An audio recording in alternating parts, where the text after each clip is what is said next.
Hello, everyone. You're listening to ZEN The Podcast with me, Sirg. And me, Zenobia. How was your day, Zenobia, so far?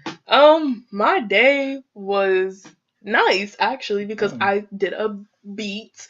I beat my face. I see. So it looks really nice. And shout out to Nicole, because she hooked me up with some makeup. Thank you, girl. Yes. So, my highlights popping. Everything is just... I got some banana powder, too, so now I can actually bake. Mm-hmm. Baking, yes. Yeah. I don't know how to bake, but we gonna get there. Nicole hooked me up with some things too, so shout out to her as well. And I'm just sitting here shaving. Yeah. I'm doing my eyebrows as well because gotta get ready for work. Yeah, work is coming up, and I am not prepared at all. So we're just gonna continue the show like that. Okay, well, that worked. Yeah, and the theme for today is being black. Ooh. Yes. Capital K, capital B, all that. Capital K, capital B. So our mini topic for today is cultural appropriation. Don't turn us off because some of y'all feel like that's not a real thing or that we're reaching, but it is very real, and we're going to talk about that today. And our main topic is racism. Okay. And we will be back after the break.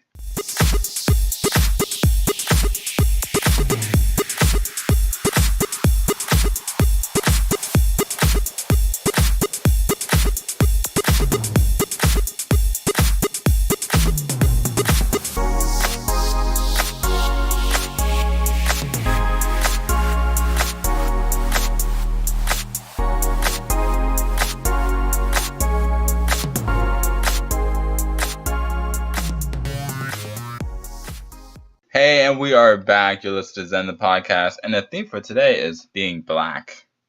So, let's start with the first topic of the day. Yes, cultural appropriation. Yes. So what does cultural appropriation mean, Zen? So, according to Wikipedia, Very reliable source. Well, I just want to break this down before we get into the nitty gritty, because I can explain what it means, but, someone may not think I have the authority to speak on it. Oh my gosh, you're bringing...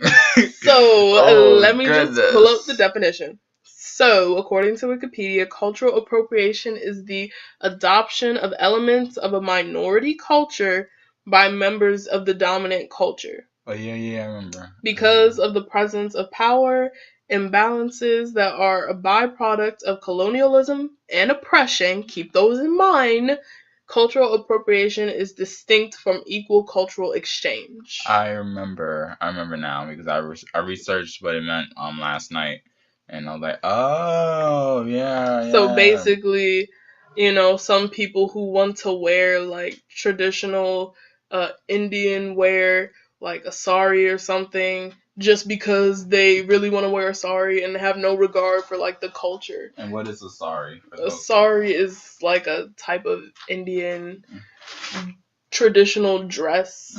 Like I don't want to speak for their culture, but that's the best way I can describe it.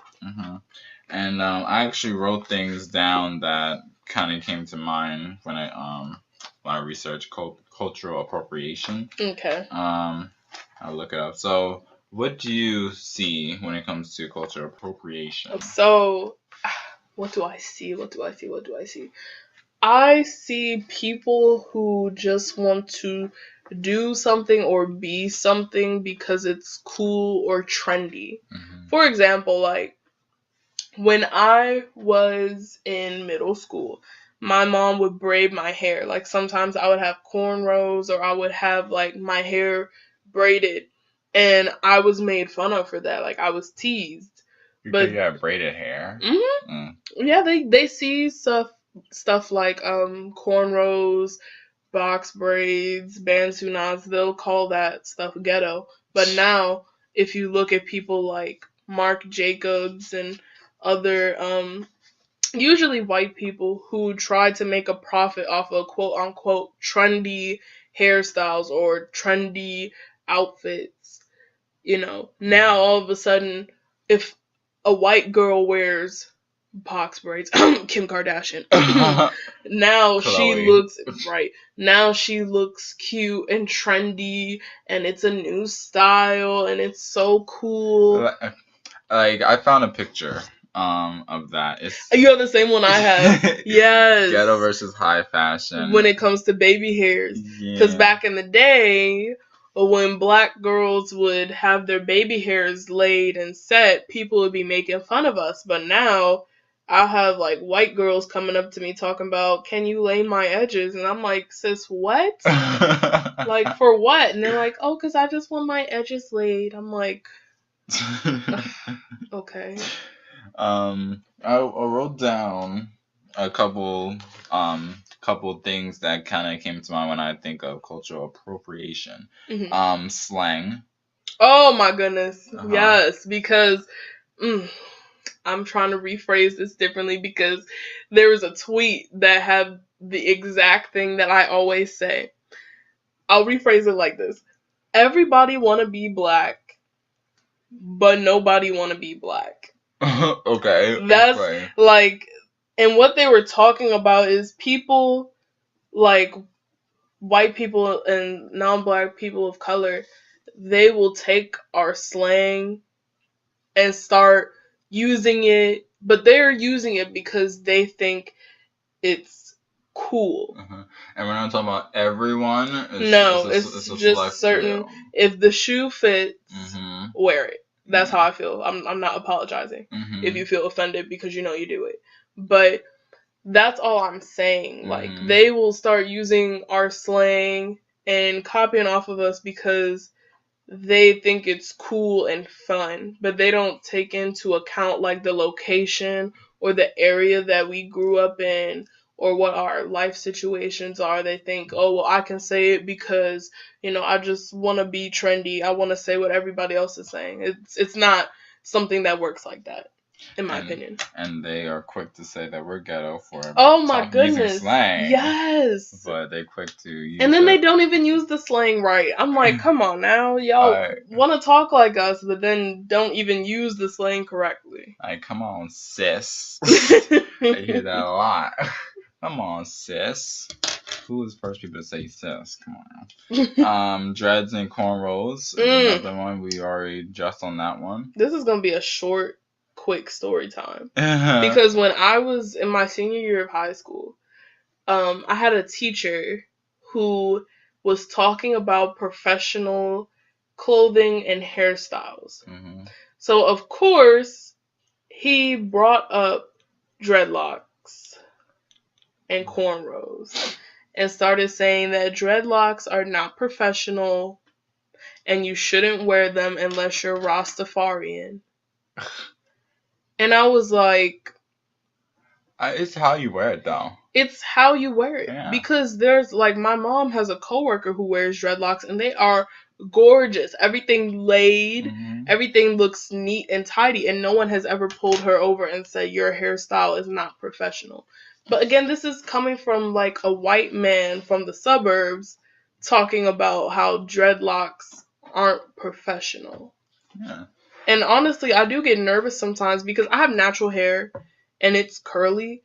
But sometimes, like, I've actually been told at my job that my hair is not professional or that I need to tie it back before I even walk in the building. Like, and this was coming from, like, a person of color who was my district manager. And he didn't even tell me. He told one of my coworkers to tell you. To tell me. And they were like, oh, Zenobia, he said that your hair has to be tied back before you walk in the building. And I was like, but he doesn't tell that to anybody else with straight hair or wavy hair. But because I have curly hair and I'm black, he tells me that indirectly. And I go through the same thing in my head. Like, my hair is curly as well. And it's most of the time I'm not able to get it cut. So sometimes it can look a certain way. So I'm like, me going to work, are they gonna stop me and be like, hey? I feel like it's different when it comes to men because we don't have all these type of hairstyles. It's a certain way. I don't know. But I mean, what I've noticed now is a lot of young black men are wearing their hair like, I wouldn't consider. I think from an outsider, it would look nappy. Yeah.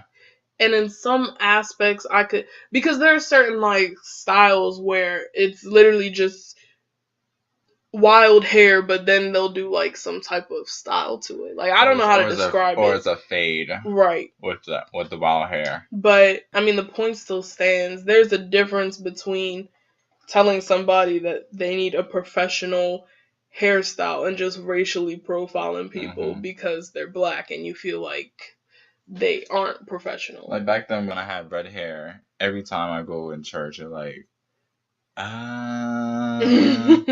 you need to, like, my grandma would be like, you need to cut that down. It doesn't look professional. I mean, and I don't want to be sticking on the subject of hair, but I feel like it's the first thing that pops up when I think of cultural appropriation, like besides clothes and stuff like that.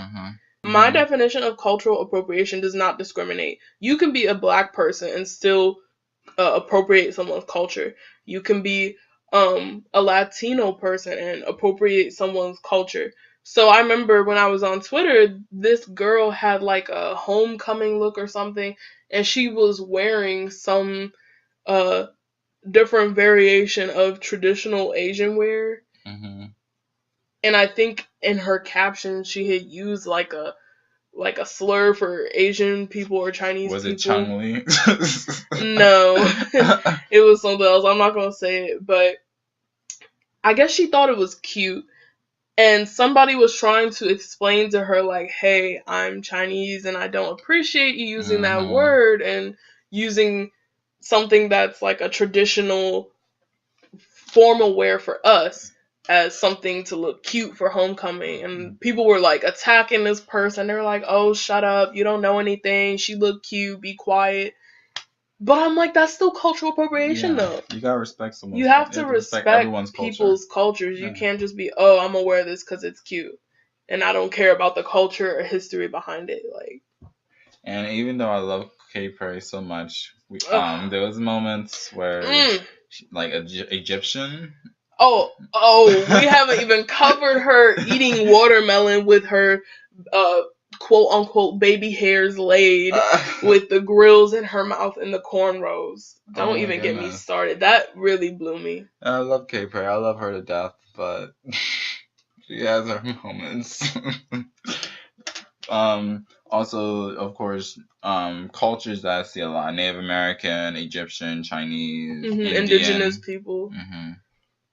Is there any other cultures you see? I see those. We've talked about like black culture and stuff like that. But you know, there was this argument when I was in high school that black people appropriate white culture when they straighten their hair. And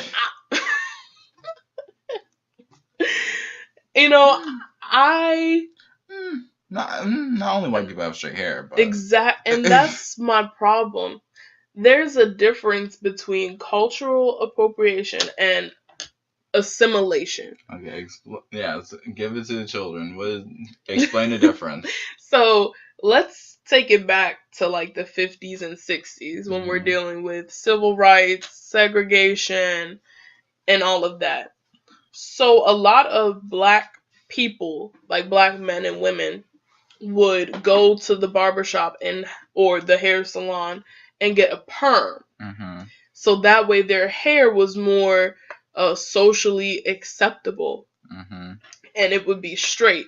So that way if they wanted to apply for a job, they had at least sort of a chance getting the job. So if you watch like movies like The Help, you'll see that most of the women in there had permed hair or pressed hair. So there's a difference between assimilation and appropriation. If I'm straightening my hair because I'm applying for a job where I'm surrounded by like white blonde girls, blue eyes. There's a difference. I'm not trying to steal their culture. And also, not only, like you said, not only white people have straight hair. Yeah, we got Filipinos. Right. We got Latinos, like, there's so Asian people. There's so many different types of people who are born with straight hair. So making that argument that somebody who's black straightening their hair is stealing your culture is sort of weak. Culture. Okay. And another thing is giving permission. What do you think on that? Giving permission. Yeah. I hear this a lot. At the end of the day, people are going to wear what they want to wear. Mm-hmm. So you can tell somebody, hey, you shouldn't wear that because you're appropriating someone's culture. That person could hear that and let it go right out the other ear. It's not going to change anything.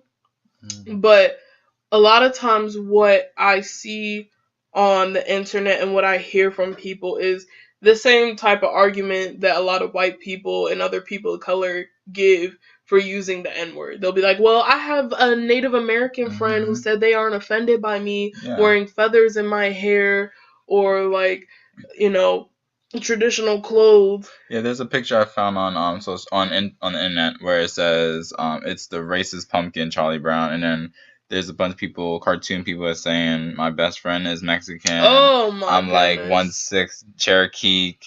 I'm not racist. Take it easy, dude. It's just a Halloween costume. Oh my goodness. This is so true. Because I see people who feel like they get really hostile when you bring up like race.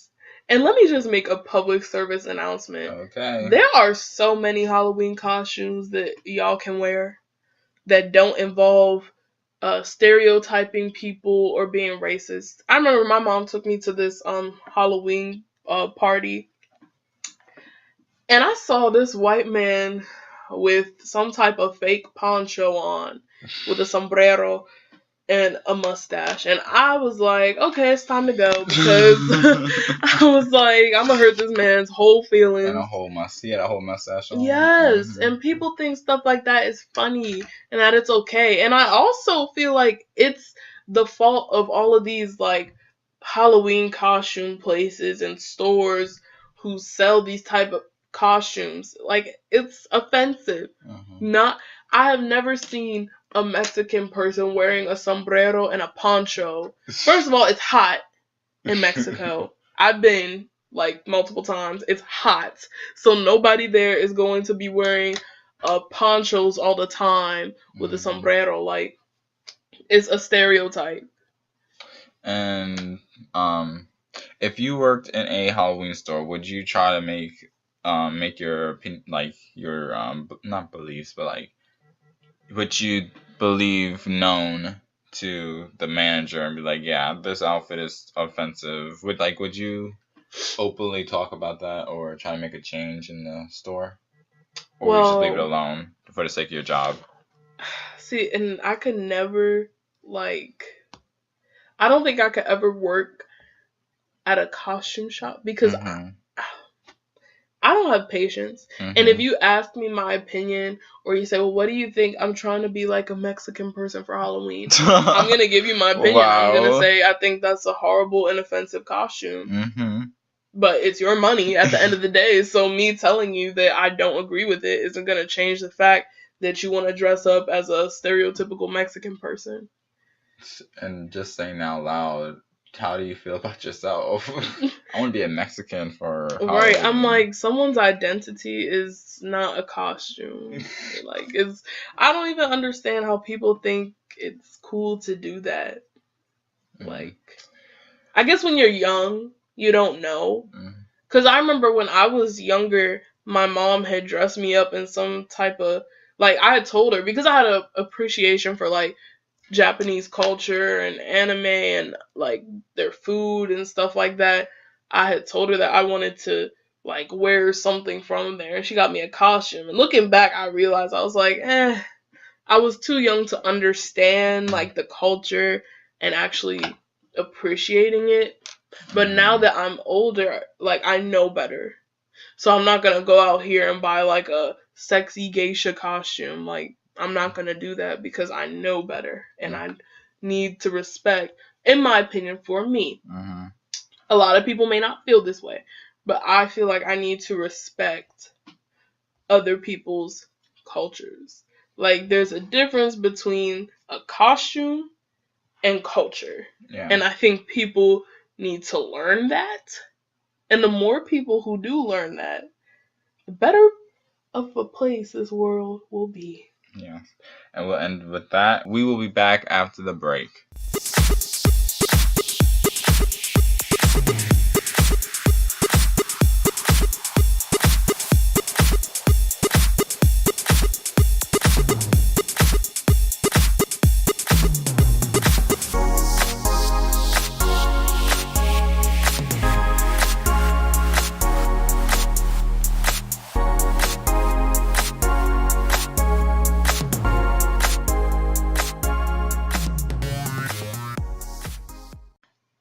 We are back. You are listening to ZEN The Podcast. And now it's time for a segment we do in every podcast called What Did You Find? Yes, prior to making this episode, we found things that are relatable to today's overall theme, which is being Black. And during this segment, we will share what we have found. So, Zenobia, what did you find? Okay, so I found this quote from Dorothy Height. And she says, it's very short, but I feel like it's very profound. And who is Dorothy Height? That's a good question because I was just about to look her up because I was like, So Dorothy Height is an American administrator and educator who worked at the forefront of the civil rights and women's rights movements. So she says here, the Black woman had to struggle against being a person of great strength. Okay. I could elaborate on that. Say it one more time for everybody. Say it one more time. The Black woman had to struggle against being a person of great strength. Yeah, I totally agree with that. Yeah. And give a better explanation of what that means in your words. So, for me, this reminds me of an episode of The Grapevine, which y'all should definitely watch that on YouTube if you don't already, because they have great discussions. And they had talked about, the quote unquote emasculation of Black men and like Hotep theory and stuff like that.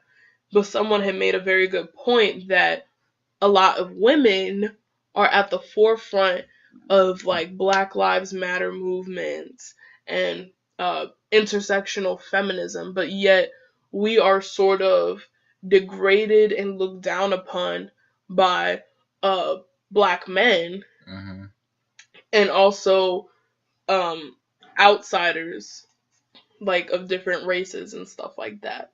And I feel like back then, where women in general was treated horribly, I feel like the Black women were treated the worst. Yeah.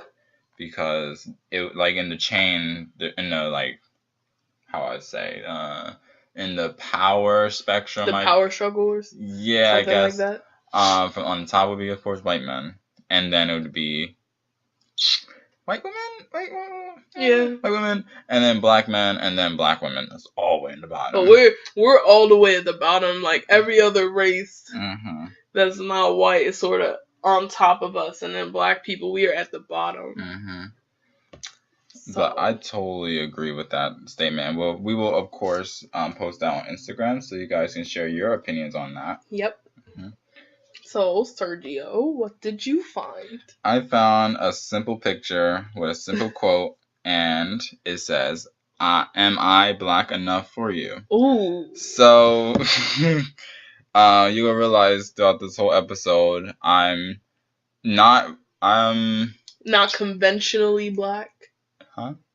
What? Like, I thought you were trying to say that you, like, aren't a conventional Black person. Like, you don't I don't want to say you're not a stereotype, Mm-hmm. but you don't. That's true. Mm-hmm. But you don't necessarily like fit what a black person is, quote unquote, supposed to be like. Yes. Yeah. That, and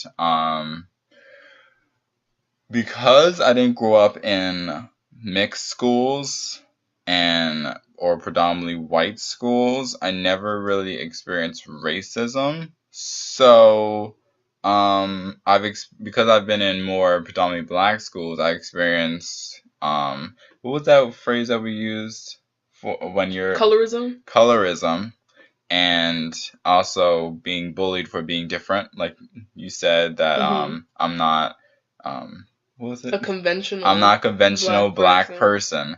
And this quote, that's not quote, but like this little statement that says, "Am I black enough for you?" It describes me so much because I'm not a stereotypical black person. I like things that you wouldn't think a normal black person would like. And that's the same for me because I was bullied all throughout middle school because I was listening to 80s music. I wore hoodies and high waters. Like, I was a teacher's pet, and I really like didn't listen to anything mainstream. So I was also like bullied and picked on for not being black enough. And we'll talk about that later in the main topic. But yeah, I went through that a lot in school and period. And I am black enough, by the way. Retweet. And we will be back after the break.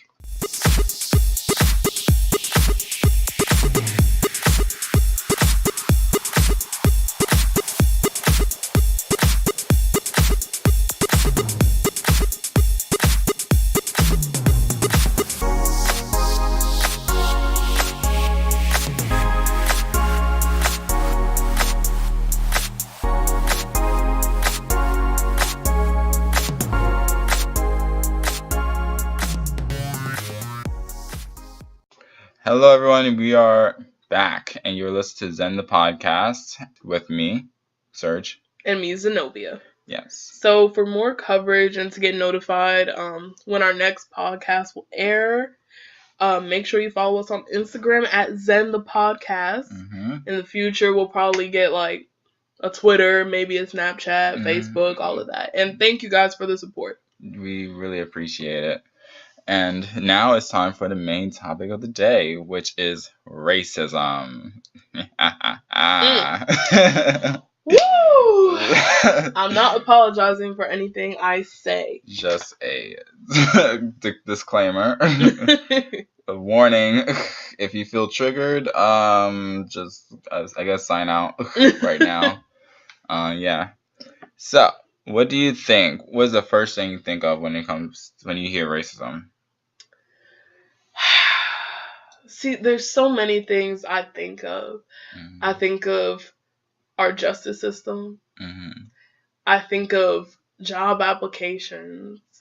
I think of education in the school system. I think of our government. Honestly, those are the main things that come to mind. Besides white people. Yeah.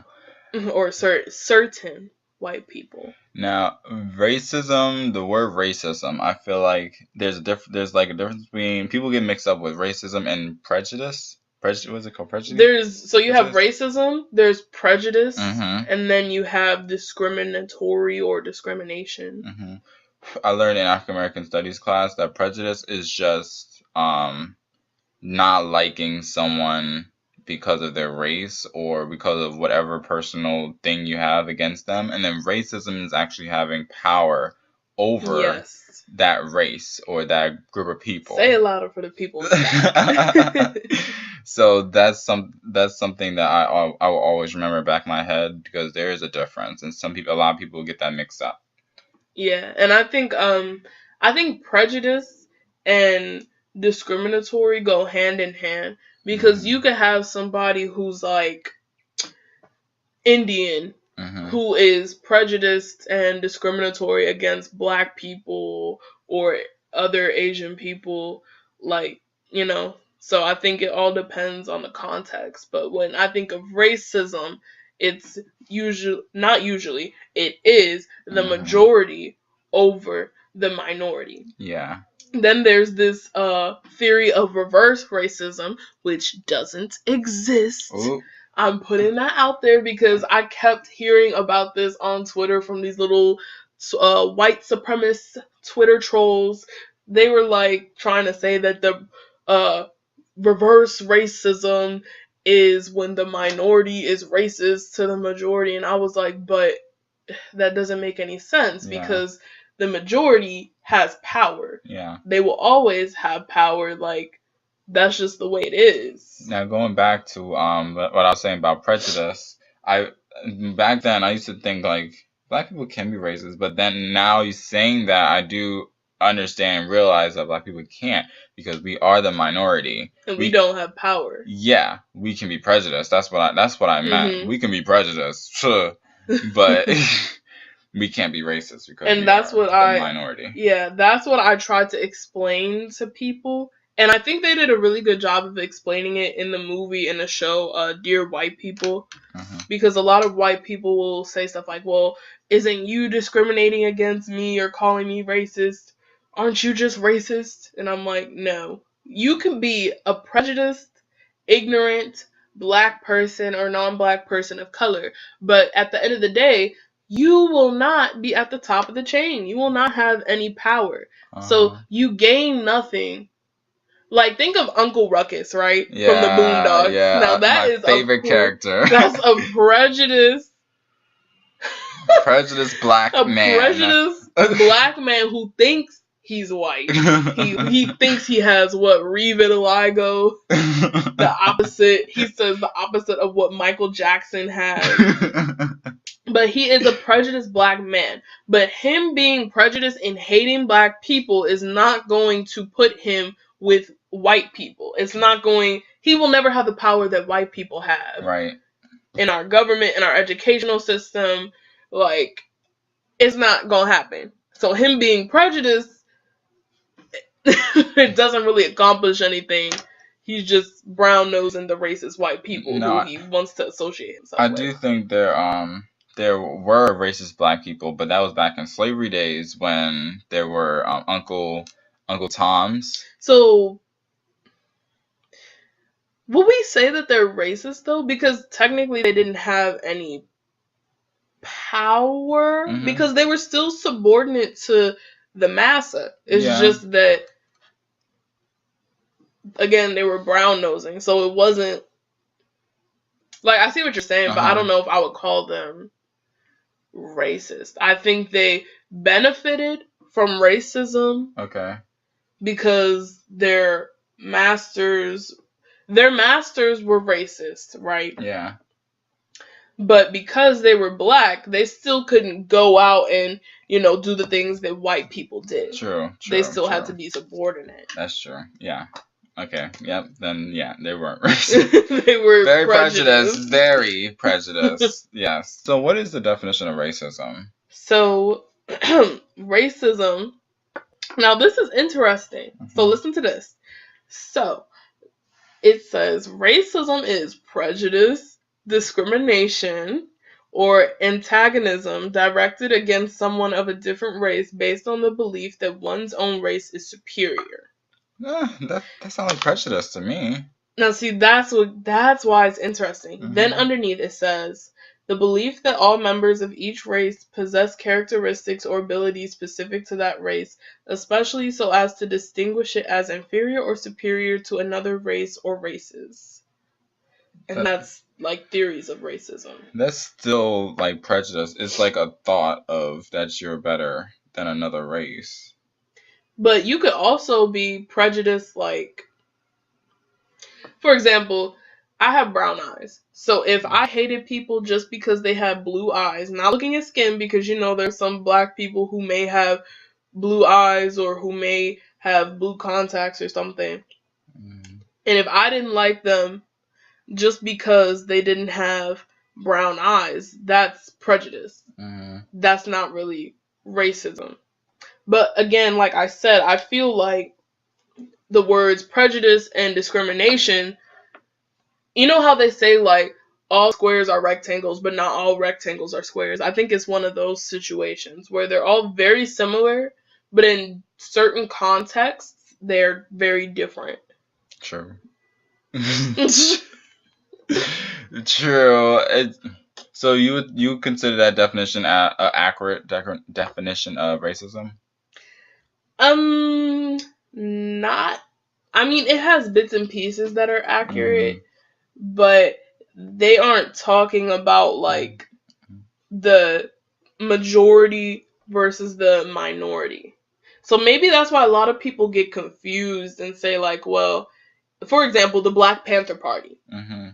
So the Black Panther Party was initially started as sort of like a protection group for Black communities who were being policed and dealing with police brutality. Mm-hmm. So a lot of people who don't know that will call the Black Panther Party, and I'm talking about like the original Black Panther Party. I'm not talking about these new renditions with Hotep Black Panther. No, I'm talking about like the original Black Panther Party, like with Angela Davis and them. But they were made to protect Black communities from police officers, white police officers, and some Black who were abusing their power, right? But I've heard a lot of people calling the Black Panther Party racist against white people. And I just can't see that. Like, I think I understand what they're trying to say about that, but we're still the minority at the end of the day. Exactly. I'm like, at the end of the day, like, racism is institutionalized. There is a reason why a lot of white people are able to be successful and attend Ivy League schools and have 2.5 kids in a suburban neighborhood. Like, there's a system put in place. Back in the day, a lot of like realtors and bankers did something called redlining, which was strategically planning out or marking where Black people and other people of color lived, so that way they would know, like, okay, well, this person is coming from this area, so we're not going to serve them, or we're not going to give them a loan, or we're not going to grant them housing, or give them a bank account.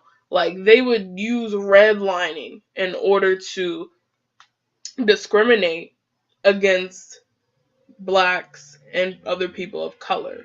Right. However, the system that they're using that allows them to do that is a racist system. They were the majority, and they were able to use their positions of power over the minority, if that makes sense. Now, a lot of people, like, racism, are you taught to be racist, or are you born racist? So this is a question I kept asking myself, because there was a woman, Jane Elliott, and she's a white woman who would do these social experiments to try to teach white children and white adults what racism is like. So the children were more susceptible to this social experiment because, you know, when you're young, people can shape your mind and teach you things, but older people tend to be stubborn and stuck in their ways. So she has the belief that all white people are born racist. That's what she said. She said all white people are born racist. And she said they're born racist because they're the majority and they're at the top. That's true. So they feel like they have a sense of privilege. Well, but I feel like...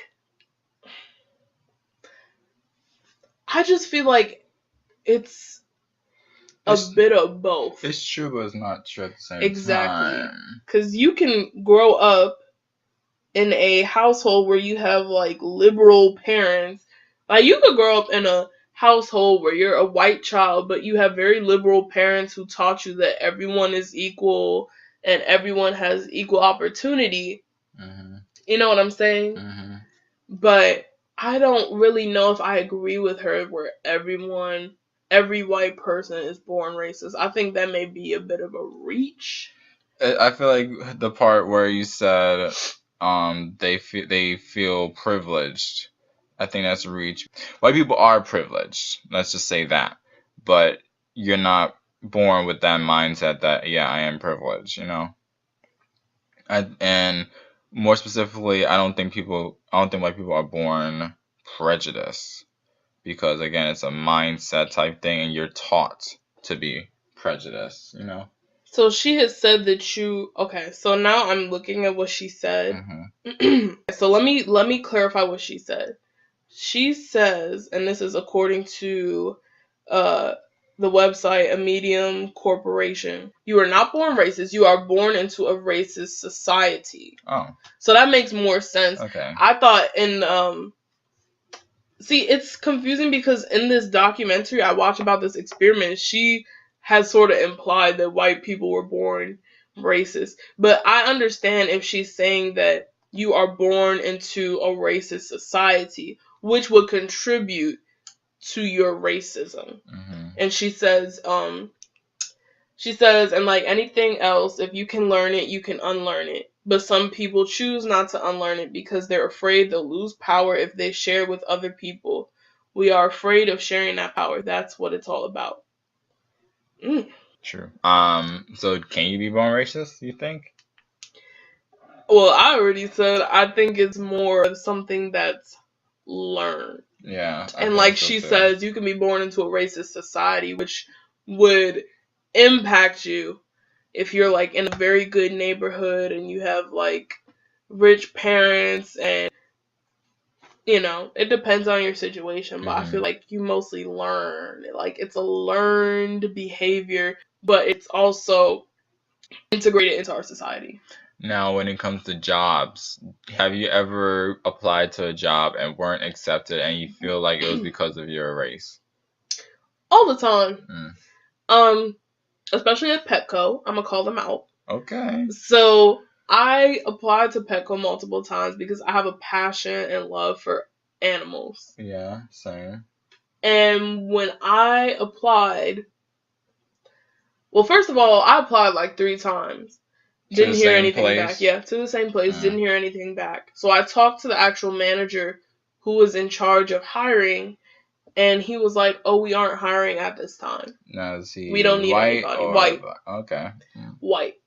So I come in the next week and I see a bunch of new people. They were not black. And even the black people who had worked there at the time has said that the way they were being treated was horrible. So Did they go into depth on how they were being treated? Okay. There was this one girl who, whenever she had finished doing something, they would always recheck her work. Just her. Mm-hmm. They would recheck her work because they wanted to make sure it was right. They would always, like, if they asked her, did you do X? And she said, yes, I did X. They'd be like, are you sure? Mm-hmm. Did you? And I was like, oh my goodness. Micromanaging, like, right.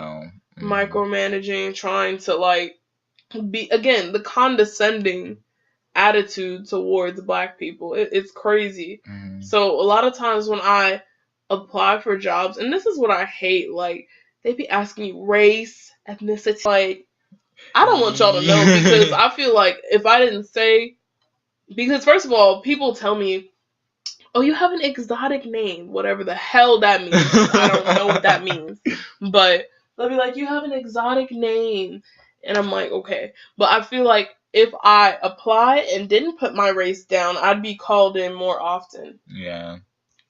But how about you? Have you ever experienced, like, racism with, like, jobs, or have you, like, racially profiling? I only apply in my whole life. I've only applied to 3 jobs, and I got accepted to 2 of them.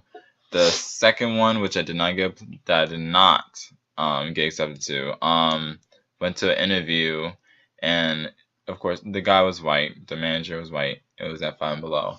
And then I didn't get the job after the interview. I don't know why they didn't call me back or anything like that. One little piece of my mind was like, it's because of my race, but I don't know. I never knew what the reason was. I don't really care because I have a job now.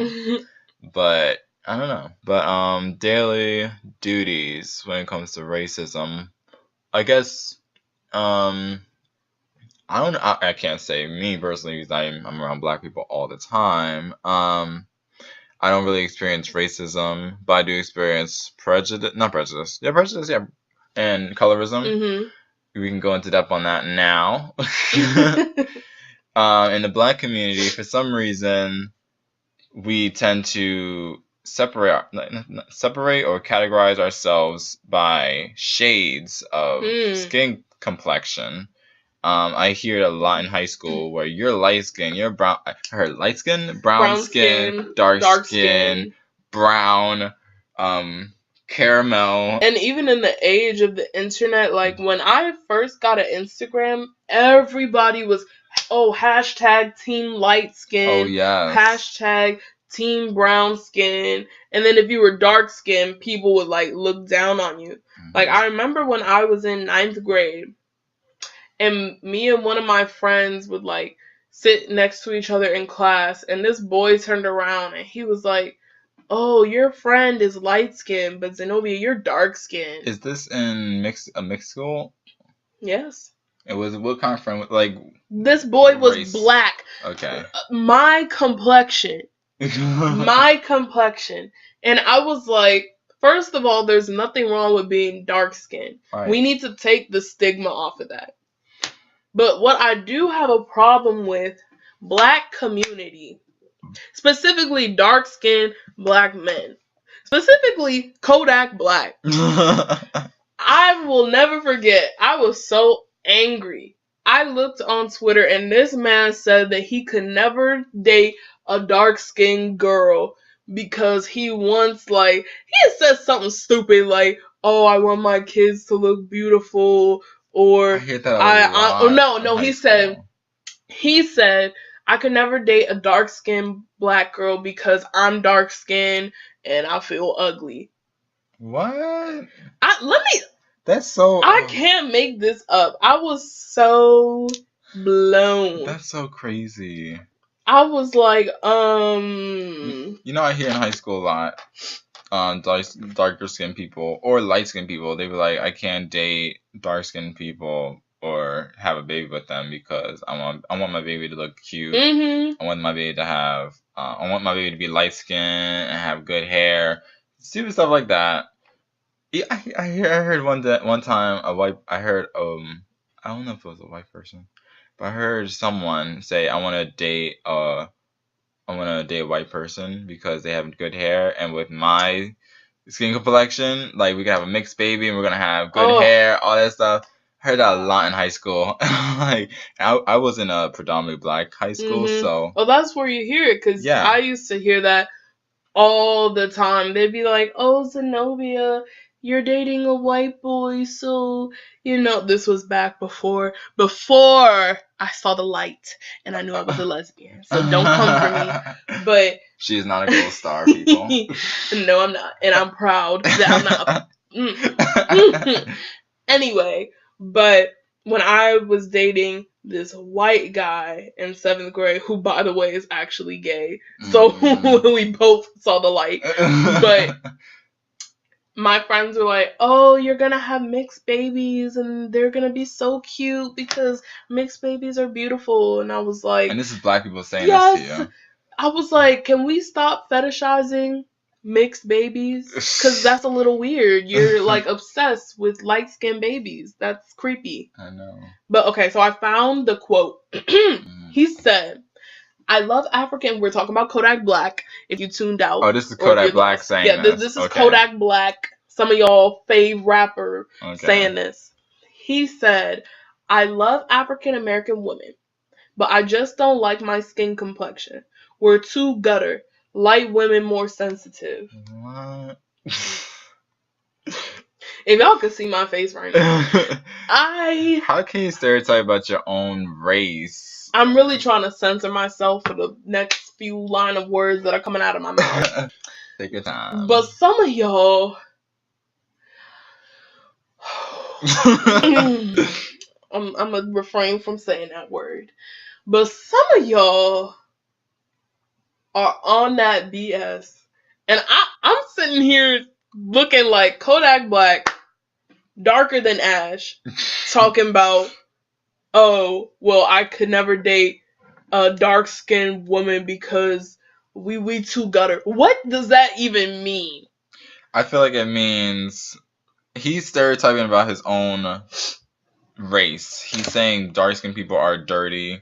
Like, the stereotype, dirty, ghetto, mean, all that. But then, but here's the kill, because when a light-skinned girl acts exactly like a dark-skinned girl, then she cute, she got a cute little attitude, blah, blah, blah. And I'm like, so where is the line? And there is a stereotype with light-skinned people as well, where light-skinned people are soft, they're sensitive, they're too nice, they're clean cut, they're I only heard this. Yeah, well, see, I heard that one. I heard the F-boy, and I've heard that light-skinned people never text back, which, listen, that one got a little truth to it, because some light-skinned people I used to text, I would never hear back from them until like 3 weeks later, and I'm like, what? Come on now. But, I mean, I just don't understand. Like, the hip-hop community and just people who support Kodak Black and actually agree with him, that was crazy to me. Did you capture any comments that from that tweet? Yes. There was someone who said that this all has to do with internalized hatred towards your own race. Yeah. Or internalized racism. So him perpetuating the stereotype that black people are, or dark-skinned black people are tough, or hard to get along with, aggressive, all of that. Which is the same thing that white people be saying about black people in general. Right. They call us aggressive, ghetto, loudmouth, gut bucket, pickaninnies, all of that. Which I'm just like, as a black man who has a platform, why would you be saying something so ignorant? Even if that's what you really think, keep that to yourself. Yeah. You don't need to be saying that, making yourself look dumber than people already thought you were. Oh my goodness. Back to racism in general. When you're talking to someone, have you ever experienced slight racism? Yeah. What, all the time. What explain one of those times? We can take it back to racial profiling. So, I was hanging out with my friends, one of my friends and my god sister. This was like maybe 10th grade. And my mom was like, okay, I'll take you guys to Annapolis Mall. But when I got out the car, she asked me, can you go into Macy's and see if they have my Prada perfume gift box set? So I was like, okay, that's fine.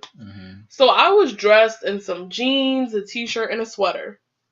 One of my other friends was dressed in some crazy leggings and some graphic tee and some like house shoes. I think I know where this is going. And they were white.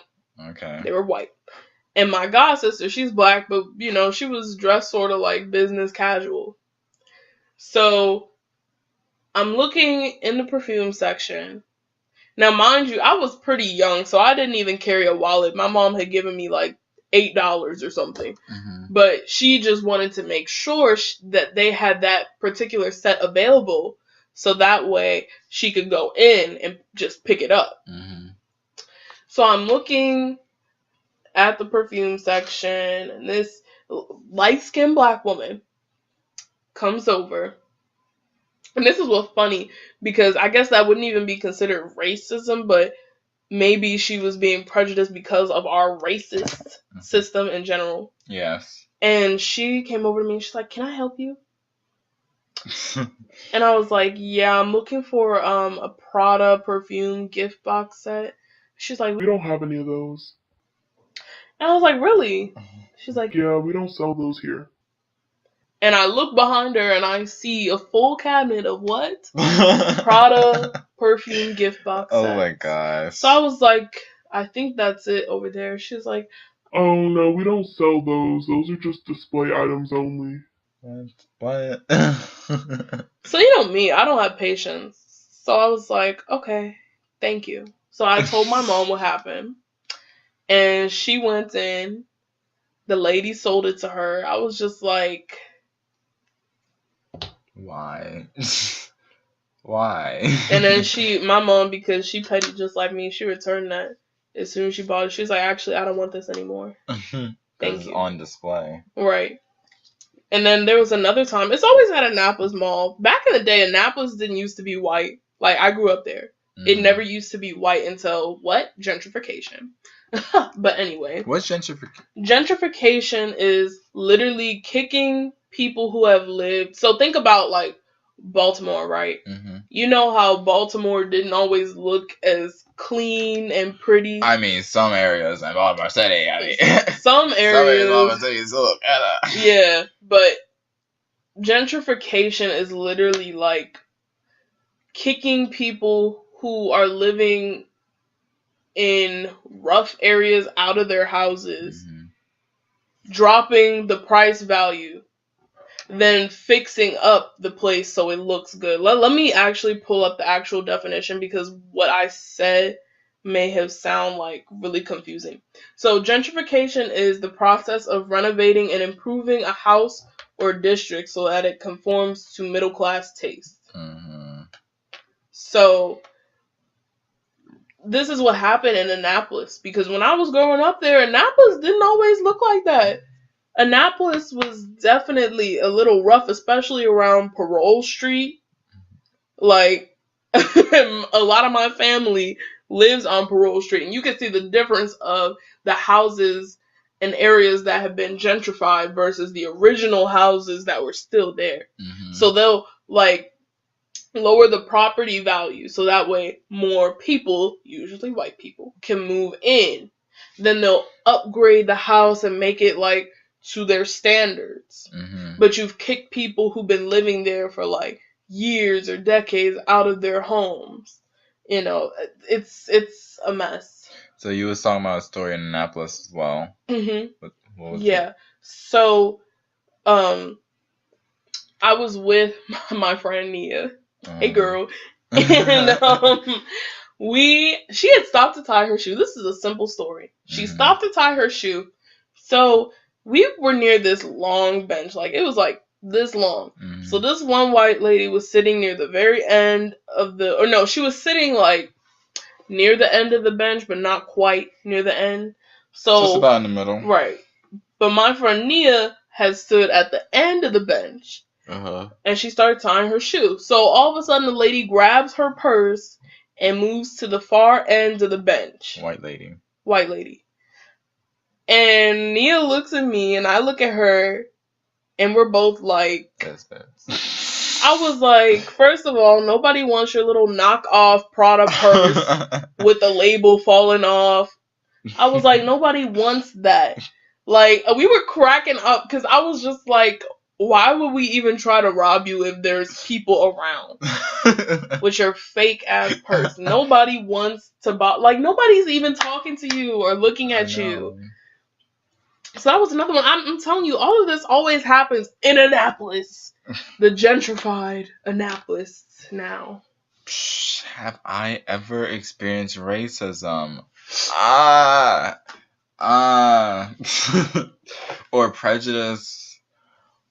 Well, let's talk about relationships. Okay. Have you ever experienced racism, like, through online dating or, like, talking to people? Like, has anyone, let me be direct, has anyone ever fetishized you? Okay. Okay. Facebook. I was on Facebook at one point. Lord. I was really, really young. Talking to some people. And one person was like, I never seen a cute black boy before. Oh, you're really cute. You're a really cute black boy. I'm like, okay. Oh my god. And then on Tinder, I see not a lot, but I see there's a few people that's like, I see a lot of black people on Tinder. It's like, I like white guys only. I'm like, okay, I don't like you anyway. there's people on other dating sites where they like no fats, no femmes, no blacks, no Asians. Right. Me personally, you don't have to put your status. You don't have to say it. Just if that's what you feel, that's how you feel. But don't say it in public. Don't say it so everyone knows that. Nobody needs to know that. Especially on Tinder. If you don't like black people, don't swipe right on black people. like you don't need to put it on your profile. I don't like black people, so don't swipe me. You're not gonna swipe them anyway, so you're not gonna match. So that shouldn't even matter in the first place. How about you, racism? Well, before dating, I came to terms with my sexuality. Like, I was out here, y'all. Nicole already knows. I was Nicole, like, shaking my head. Right, Nicole gonna be laughing, but she knows me. I was out here. Like, I was living my best life. I was hoeing. And Mom, I hope you're not listening. My mom knows. I told her. But I would be talking to men trying to, like, find out if I was attracted to them. And it will always be old white men. Oh my goodness. Talking about oh, you're so pretty. Oh no, let me rephrase. Oh, you're so sexy for a black girl. Oh my god. That right there. That gets you blocked. That right there has impacted a lot of my dating. So I get hesitant because, and I feel like I haven't dated like white girls, but I get You never dated a white girl before? I've never dated. I usually date either black girls or people of color, but there have been white girls that I see and I'm like, oh, she's cute, but I always get nervous because I feel like they're gonna hit me with that, oh, you're so pretty for a black girl, and I'm gonna be like, you know what? Like me, I wouldn't turn down an opportunity to be with a white person because I don't really think about color, but I do. That it is in the back of my mind. Like, are they fascinizing about me? Or fetishizing about me. Are they just with me because of my skin complexion? Is that conversation going to come up any kind of way? And I just feel nervous. I never dated a white person before. Again, I wouldn't turn it down, but I would be nervous at first because I don't know what their intentions are. I had this one girl who I was friends with in middle school who turned out to be the biggest racist. Oh my goodness. Oh my god. And when I stopped being friends with her, so many people were happy. They were like, thank you. Finally you realized. Like, was she racist towards you? Yeah, and I didn't even know it because I was young. So, like, her nickname for me was Zenono. Because she's like, oh, that's a ghetto name. I like that. That's a ghetto name. I like that. And I was like, young me, I was just like, LOL, okay. And this is why I get annoyed when people tell me, like, oh, well, you don't have any white friends, so you're sort of biased. I grew up, most of my friends were either white girls or white boys. That's what I grew up with. In middle school, my closest friends were white boys. Like, that's just how it was.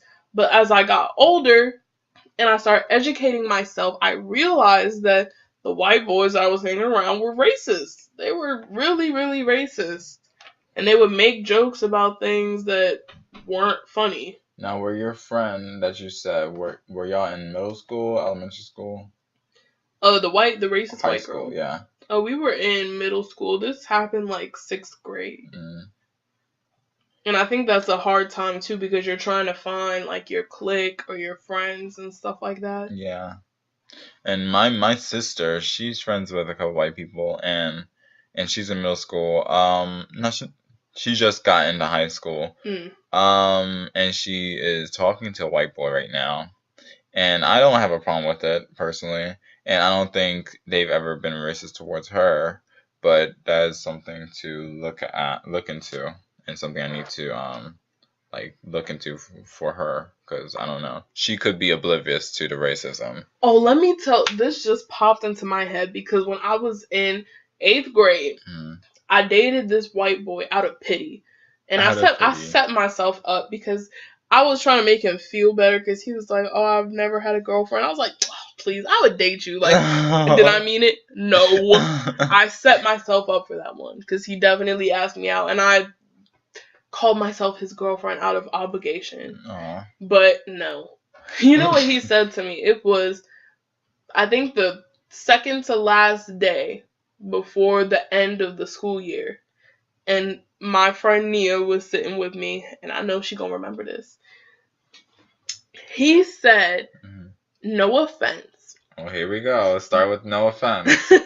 No offense, but I could never marry a black girl because it would ruin the theme of my wedding. What? What a prima donna. It'll ruin the theme of my wedding. Grade, and I was just like, what the hell is the theme of your wedding? Like a Klan rally? I was like, what? Like, and young me, when he said that, I was just like, oh, okay. And then my friend Nia, we were hanging out. She's like, girl, can you dump him because he's racist? I was like, yeah, let me. I didn't even officially dump him. I just stopped talking to him and stopped hugging him. And I was like, it's over. Oh my God. When I tell you I can't make this stuff up. I'm dead. Like, I really was like, what is your wedding theme? Oh my God. You know so much and you're only in 8th grade and you already talking about how I'm gonna ruin the theme of your wedding because I'm black. And I cannot imagine how my life could have been if I stayed in mixed schools, because I actually started in mixed schools in the county. Elementary school from kindergarten to 3rd grade. I stayed in mixed schools, and I had a lot of white friends. No, I had one white friend I can think of, and his name was Max. I hope I see him one day. He was really cool. No, I don't remember, but I don't think there was any racism or anything like that. Because kids back then, they don't really think about that. No. And this is elementary school. They don't see color. You're taught to be prejudiced and racist and homophobic. You're taught to do all that. Kids, like I've seen videos where there's this white little girl and this black little girl and they're best friends. And it's really heartwarming because I'm like, kids don't see color. They just want to have fun and they just want to play, and us adults need to think about that. And then middle school hits and kids become demons and replicas of their parents. Like, I remember this girl in my class she usually wore like braids, and this guy, oh my goodness, Andrew Jumblick. Oh, you Bubble know his Butt. full name. We called him Bubble Butt because he looked exactly like that fat ass fish from SpongeBob. The one with the pickles under his tongue. Oh. That's exactly what this man looked like. Glasses and all. Oh my gosh. And he called this girl, he called her head nappy and ghetto. And she slapped him.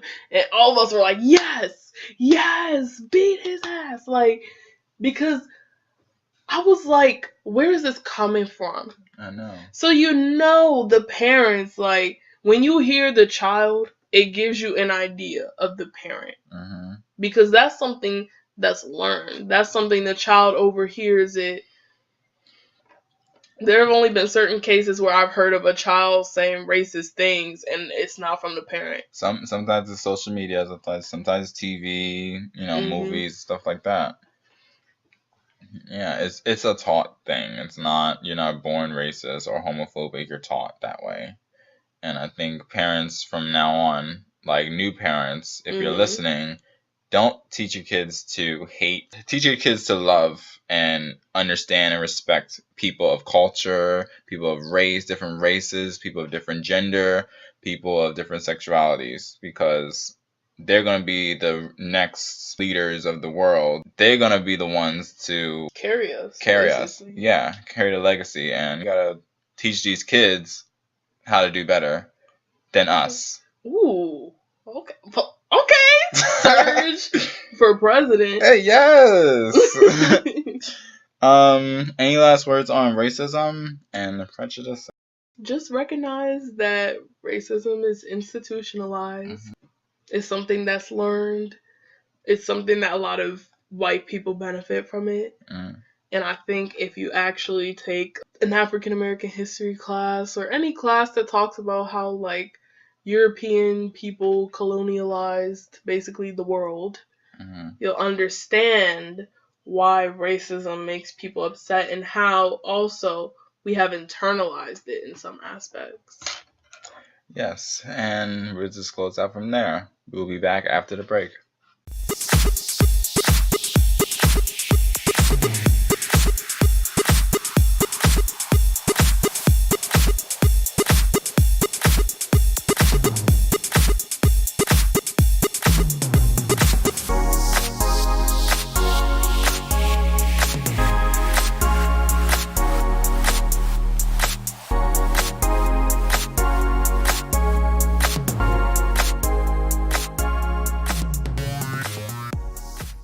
Hey everyone, welcome back to ZEN The Podcast. Thanks for tuning in, and unfortunately, we have come to the end of this episode.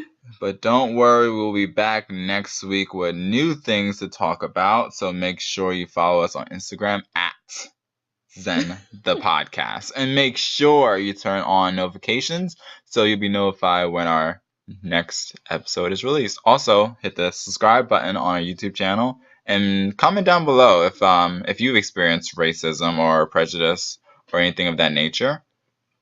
Yep.